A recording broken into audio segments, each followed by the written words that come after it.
Hi there, thanks for joining me. Today I'm going to talk about boundaries in a family setting. So I thought my mind was blown because again there is far too much content than I can even squeeze into a few minutes. So I'm going to take a linear approach. So yesterday we looked at boundary setting with oneself, but then you get a partner. Things change. So what might be some of the boundaries? Maybe they have a different bedtime to you. Maybe they have a different sex drive. Maybe there's certain things that really annoy. But again, like all of these boundaries are no good unless they're expressed. So it's so vitally important to keep lines of communication very definitely open with everybody in our lives if we want to have healthy relationships. So, but then, you've got your partner, maybe now you have children. A child, let's start with one.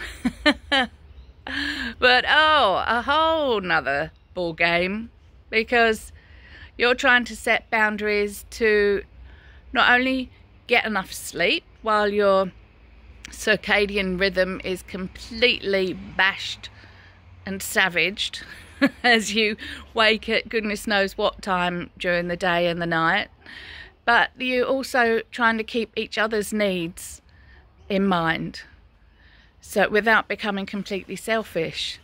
So talk to one another about what your priorities might be. And then of course a tiny child needs boundaries as it grows. It absolutely needs to know where those safe boundaries lie.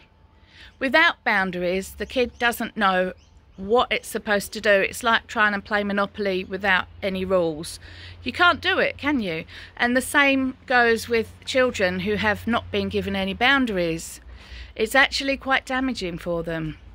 So it's important they know what time their bed is. It's important that they know what behaviours you find insulting. It's important whether you allow swearing or you don't. And different cultures are going to have other importances that need to be conveyed to their children. So as the children grow up, are there boundaries about dating? Do they need a chaperone? What time is acceptable to come home? How far can they go from home? Discussions of sexual matters. Just there are so many boundaries that have to be raised as you raise your children. And not only for their benefit, but for yours as parents. Because if you aren't working with clear boundaries, or your boundaries end up being trampled, you will be the abused and emotionally manipulated parent that your child has created.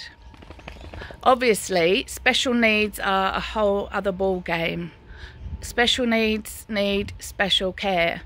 And you probably, if you have special needs issues in your family, it would be a very good idea to seek out some help and some support for how you can hold on to your own boundaries, your own importance within the family, your own sanity and emotional togetherness, and raise your healthy family.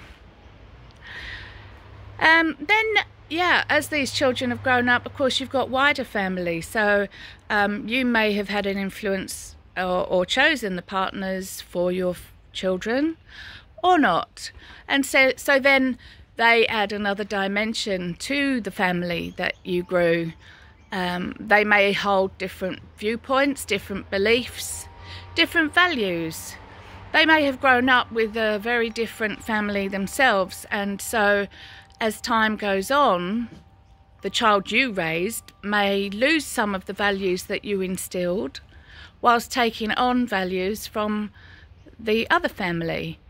And of course this plays down into relationships and people are affected, but the boundaries do need to be discussed.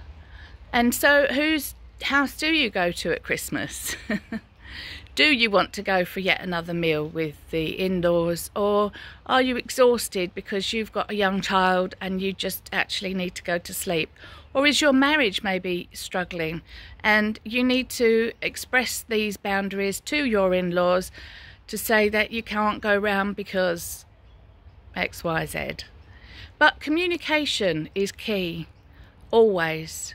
So take a look at your life, take a look at your loved ones. Love your loved ones, love them a bit more. But look and examine your boundaries, and maybe there's some boundaries that need to be put in place just so that you can be healthier and happier. But the magical thing is communication, always. Enjoy.